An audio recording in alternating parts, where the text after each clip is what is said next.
Hello friends, welcome to my channel. This is the 15 video of our GFR 2017 series. हम लोग GFR के chapter 3 that is budget formulation and implementation के ऊपर based MCQ discuss कर रहे हैं। आज मैं और कुछ इंपॉर्टेंट एमसीक्यू लेके आया हुआ हूँ, तो चलिए शुरू करते हैं। आज का जो फर्स्ट क्वेश्चन है, which of the following statement are correct.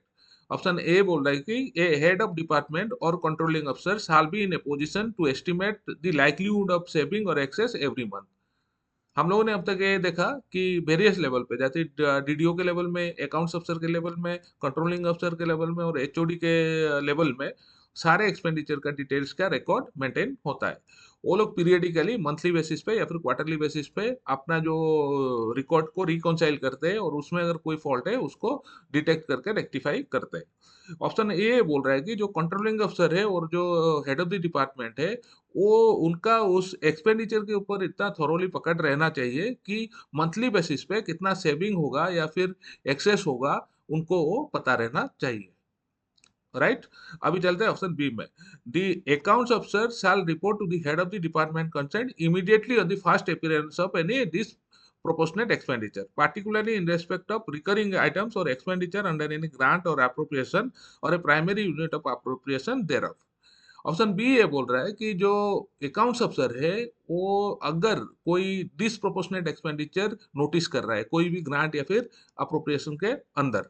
इसका डिसप्रोपोर्शनेट एक्सपेंडिचर का मतलब क्या है? अगर कोई ग्रांट में 5,000 रुपया है और अकाउंट्स अफसर ये नोटिस कर रहा है कि अकाउंट्स अफसर बिल पास करता है ना, वो नोटिस करता है कि नहीं, इस ग्रांट और अप्रोप्रिएशन में जो है एक्सपेंडिचर बहुत रैपिडली हो रहा है और हम लोग का जो ऑथराइज्ड अमाउंट है उससे आगे हमारा एक्सपेंडिचर चला जाएगा, मतलब एक्सेस हो जाएगा। सपोज करो 5,000 है उस ग्रांट पे, हम लोग इस हिसाब से खर्चा करेंगे तो 7,000 रुपया हो जाएगा। ये क्या हुआ? Disproportionate expenditure.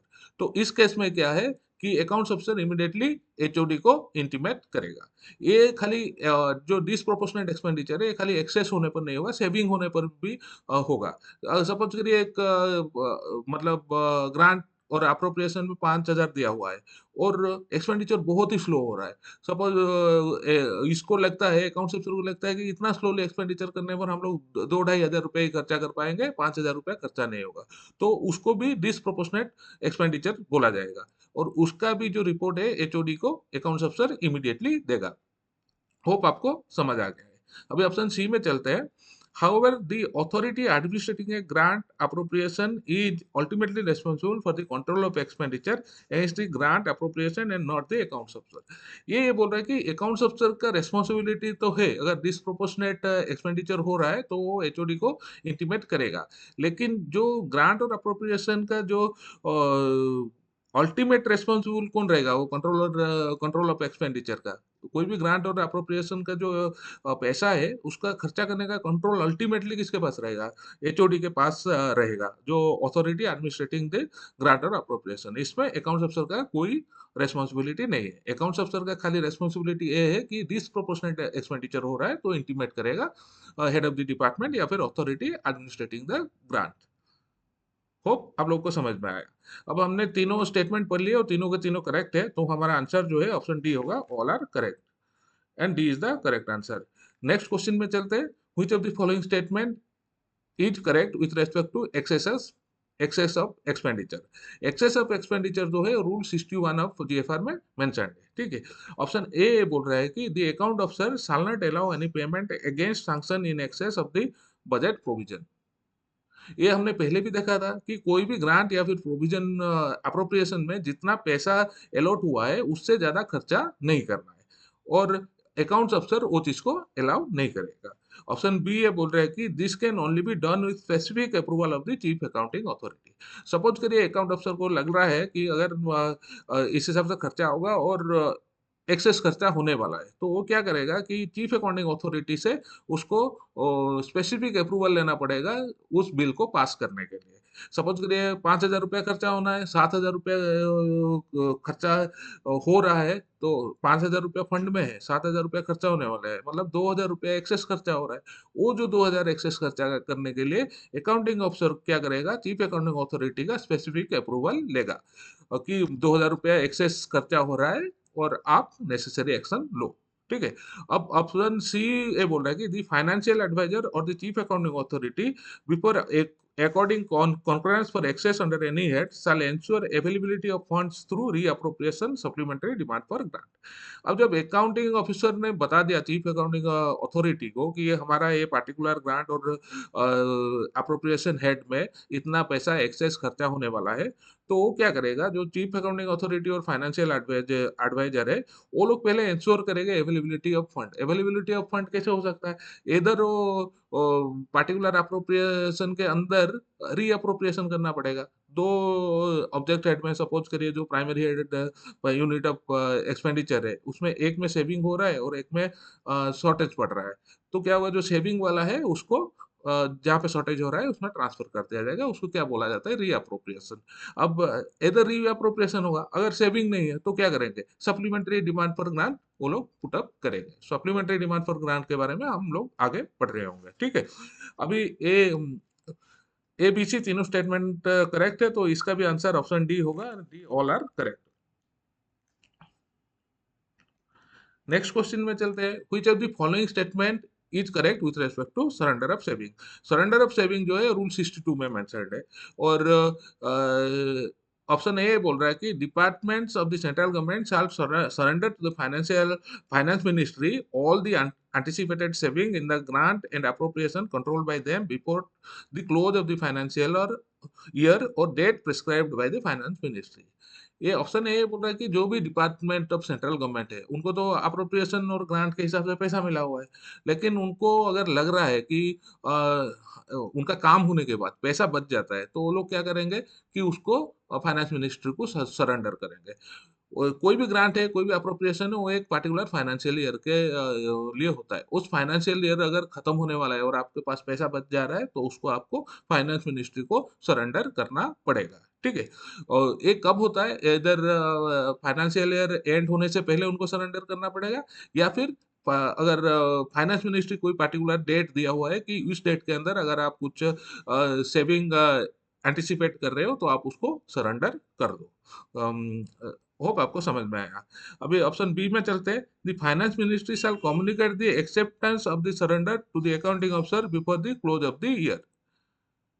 अभी जो डिपार्टमेंट ऑफ सेंट्रल गवर्नमेंट हो तो सरेंडर करने के लिए फाइनेंस मिनिस्ट्री को दे देगा। अब फाइनेंस मिनिस्ट्री क्या करेगा, उनको एक कंफर्मेशन देगा कि हाँ हाँ, आपका इस अमाउंट का फंड जो सेविंग में आप बचाए थे वो सरेंडर हो गया, ठीक है।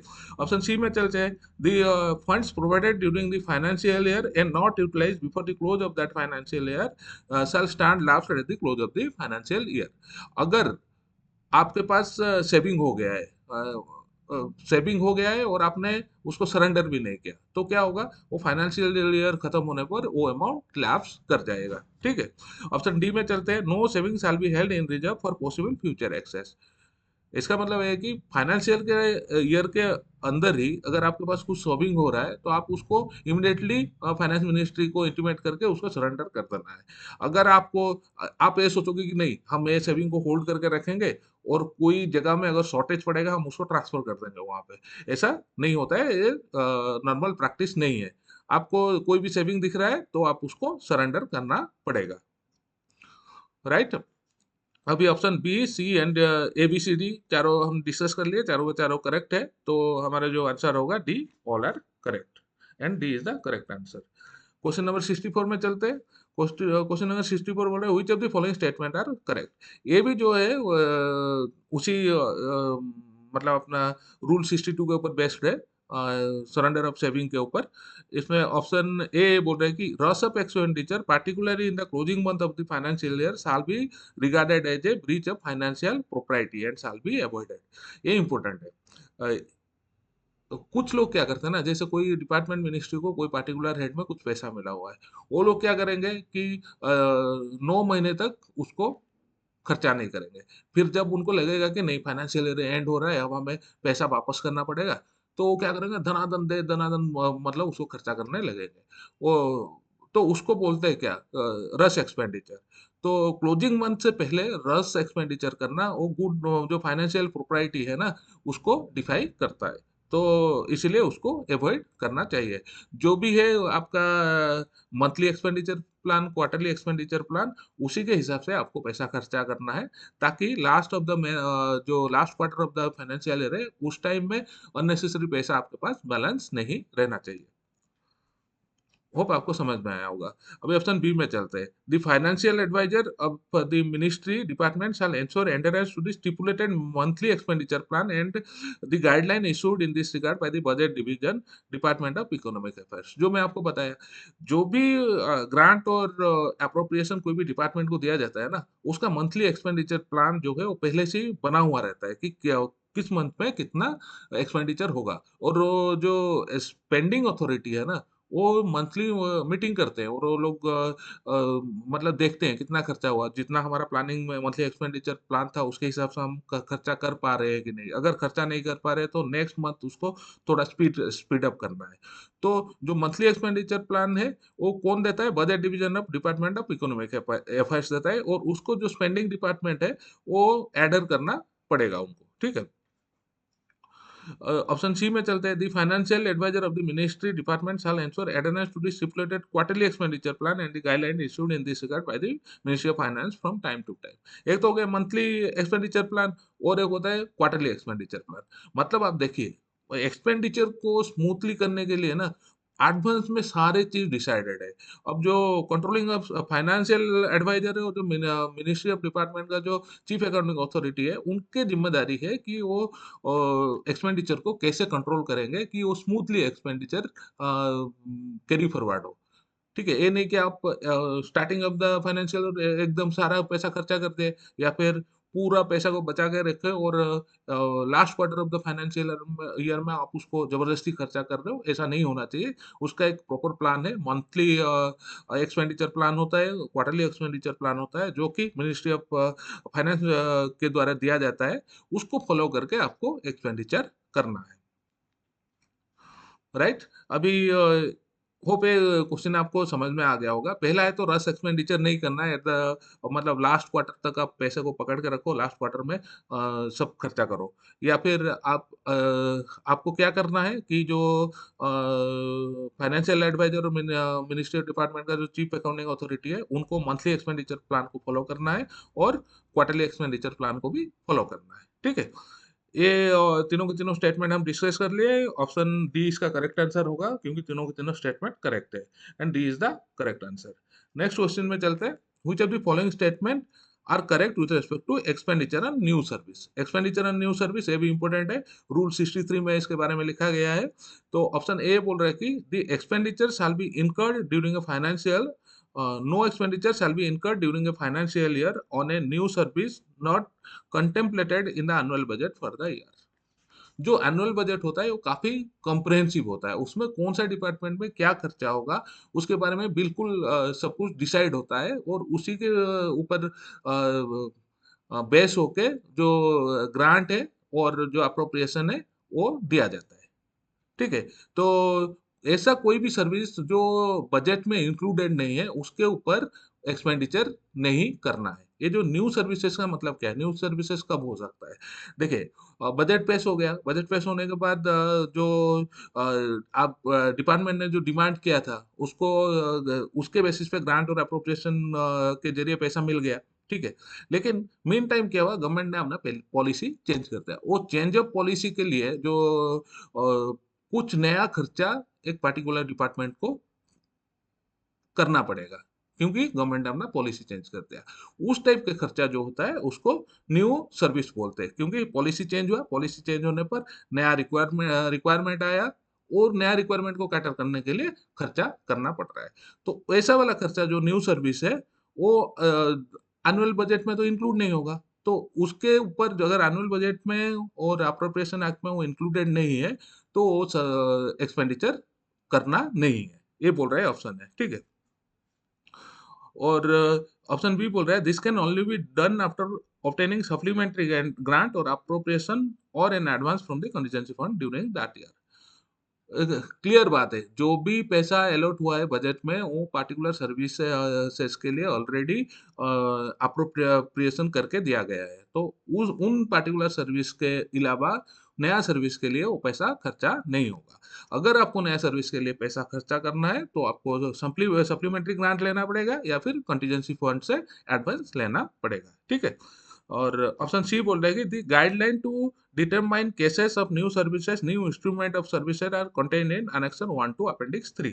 ये जो अनेक्सर 1 टू अपेंडिक्स 3 है जीएफआर 2017 का, उसमें गाइडलाइन दिया हुआ है कि न्यू सर्विसेज और न्यू इंस्ट्रूमेंट सर्विसेज को कैसे मतलब डिटरमाइन किया जाएगा, कैसे डिसाइड होगा कौन सा न्यू सर्विसेज है और कौन सा न्यू इंस्ट्रूमेंट ऑफ सर्विसेज है।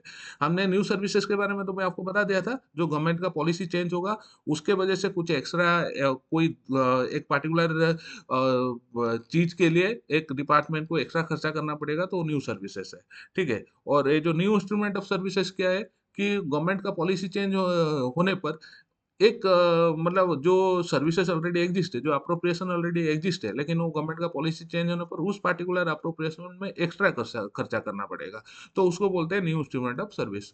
होप आपको समझ आया होगा।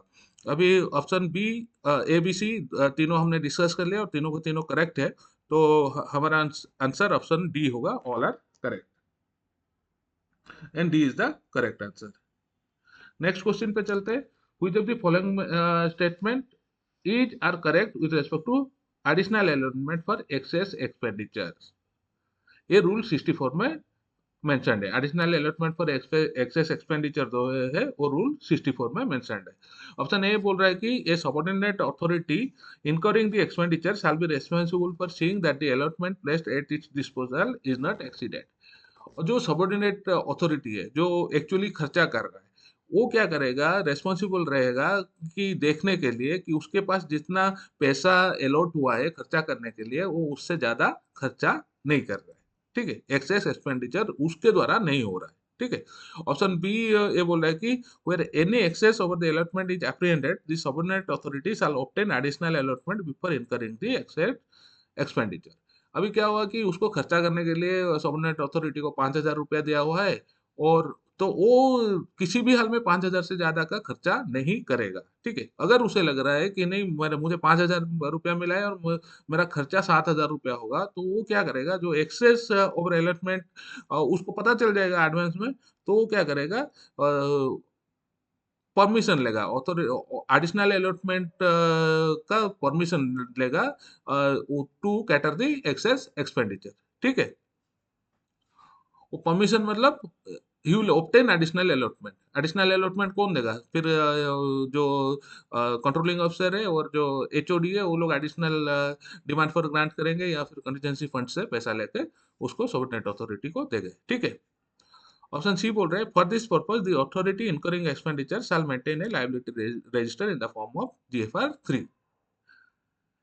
ये जो सबऑर्डिनेट अथॉरिटी है जो डायरेक्टली एक्सपेंडिचर कर रहा है, वो अपना एक्सपेंडिचर का रिकॉर्ड तो मेंटेन करेगा, उसके साथ एक लायबिलिटी रजिस्टर भी मेंटेन करेगा जीएफआर 3 में। और जीएफआर 3 से उसको पता चल जाएगा कि हाँ मेरे पास इतना पैसा है वो है, लेकिन मेरा खर्चा इससे ज्यादा होने वाला है। वो लायबिलिटी रजिस्टर जीएफआर 3 है, उस पर एक लायबिलिटी स्टेटमेंट बनाएगा वो, जीएफआर 3 है, और वो जाएगा कंट्रोलिंग अफसर के पास। तो कंट्रोलिंग अफसर उसको को पता चलेगा कि नहीं भाई ये पार्टिकुलर अप्रोप्रिएशन में इतना एक्सेस खर्चा होने वाला है, तो हमें एडिशनल फंड डिमांड करना पड़ेगा, right. Option A B C तीनों हमने डिस्कस कर लिया। होप आपको सारे फंडा क्लियर हो गया इसका, और हमारा आंसर ऑप्शन डी होगा, all are correct and D is the correct answer.